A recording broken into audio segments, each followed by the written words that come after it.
No princípio Deus criou os céus e a terra. Era a terra sem forma e vazia, trevas cobriam a face do abismo, e o Espírito de Deus se movia sobre a face das águas. Disse Deus: haja luz, e houve luz. Deus viu que a luz era boa, e separou a luz das trevas. Deus chamou a luz dia, e as trevas chamou noite. Passaram-se a tarde e a manhã, esse foi o primeiro dia. Depois disse Deus: haja entre as águas um firmamento que separe águas de águas. Então Deus fez o firmamento e separou as águas que ficaram abaixo do firmamento das que ficaram por cima. E assim foi. Ao firmamento, Deus chamou o céu.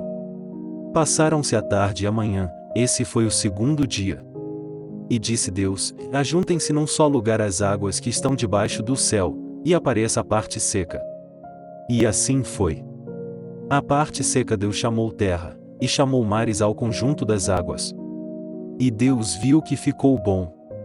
Então disse Deus: cubra-se a terra de vegetação, plantas que deem sementes e árvores cujos frutos produzam sementes de acordo com as suas espécies. E assim foi. A terra fez brotar a vegetação, plantas que dão sementes de acordo com as suas espécies, e árvores cujos frutos produzem sementes de acordo com as suas espécies. E Deus viu que ficou bom. Passaram-se a tarde e a manhã, e esse foi o terceiro dia. Disse Deus: haja luminares no firmamento do céu para separar o dia da noite.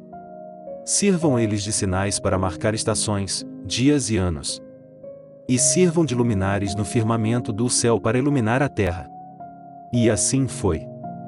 Deus fez os dois grandes luminares, o maior para governar o dia e o menor para governar a noite, e fez também as estrelas. Deus os colocou no firmamento do céu para iluminar a terra, governar o dia e a noite, e separar a luz das trevas. E Deus viu que ficou bom. Passaram-se a tarde e a manhã, e esse foi o quarto dia.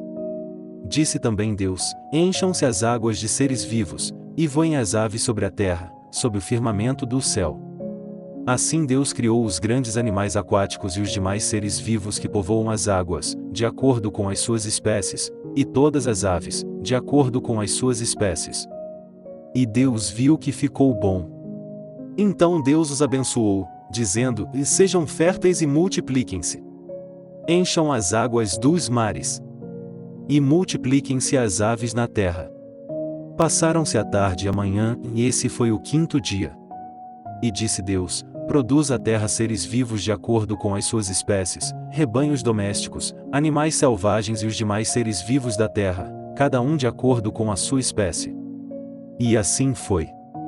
Deus fez os animais selvagens de acordo com as suas espécies, os rebanhos domésticos de acordo com as suas espécies, e os demais seres vivos da terra de acordo com as suas espécies. E Deus viu que ficou bom. Então disse Deus: façamos o homem à nossa imagem, conforme a nossa semelhança. Domine ele, sobre os peixes do mar, sobre as aves do céu, sobre os grandes animais de toda a terra e, sobre todos os pequenos animais que se movem rente ao chão. Criou Deus o homem à sua imagem, à imagem de Deus o criou. Homem e mulher os criou. Deus os abençoou e lhes disse: e sejam férteis e multipliquem-se. Encham e subjuguem a terra. Dominem sobre os peixes do mar, sobre as aves do céu e sobre todos os animais que se movem pela terra. Disse Deus: eis que dou a vocês todas as plantas que nascem em toda a terra e produzem sementes, e todas as árvores que dão frutos com sementes. Elas servirão de alimento para vocês. E dou todos os vegetais como alimento a tudo que tem em si, fôlego de vida, e a todos os grandes animais da terra, a todas as aves do céu e a todas as criaturas que se movem rente ao chão. E assim foi. E Deus viu tudo o que havia feito, e tudo havia ficado muito bom. Passaram-se a tarde e a manhã, esse foi o sexto dia. Assim foram concluídos os céus e a terra, e tudo o que neles há. No sétimo dia Deus já havia concluído a obra que realizara, e nesse dia descansou. Abençoou Deus o sétimo dia e o santificou, porque nele descansou de toda a obra que realizara na criação. Esta é a história das origens dos céus e da terra, no tempo em que foram criados, quando o Senhor Deus fez a terra e os céus. Ainda não tinha brotado nenhum arbusto no campo, e nenhuma planta havia germinado, porque o Senhor Deus ainda não tinha feito chover sobre a terra, e também não havia homem para cultivar o solo. Todavia brotava a água da terra e irrigava toda a superfície do solo. Então o Senhor Deus formou o homem do pó da terra e soprou em suas narinas o fôlego de vida, e o homem se tornou um ser vivente. Ora, o Senhor Deus tinha plantado um jardim no Éden, para os lados do leste, e ali colocou o homem que formara. Então o Senhor Deus fez nascer do solo todo tipo de árvores agradáveis aos olhos e boas para alimento. E no meio do jardim estavam a árvore da vida e a árvore do conhecimento do bem e do mal. No Éden nascia um rio que irrigava o jardim, e depois se dividia em 4. O nome do primeiro é Pison.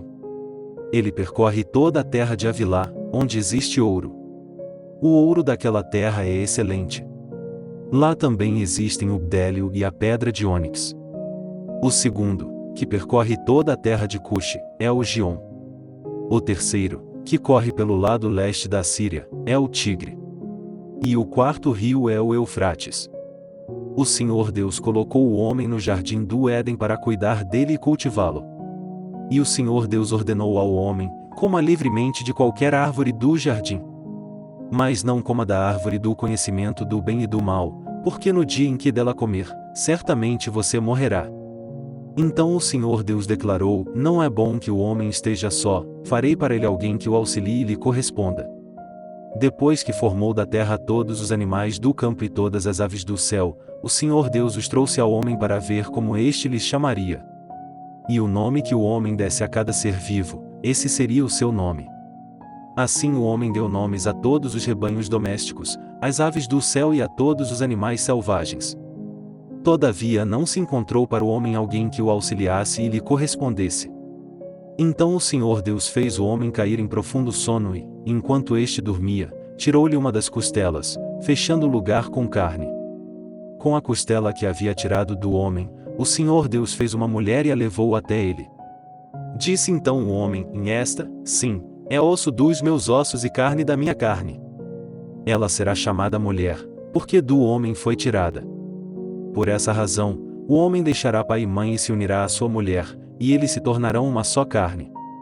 O homem e sua mulher viviam nus, e não sentiam vergonha.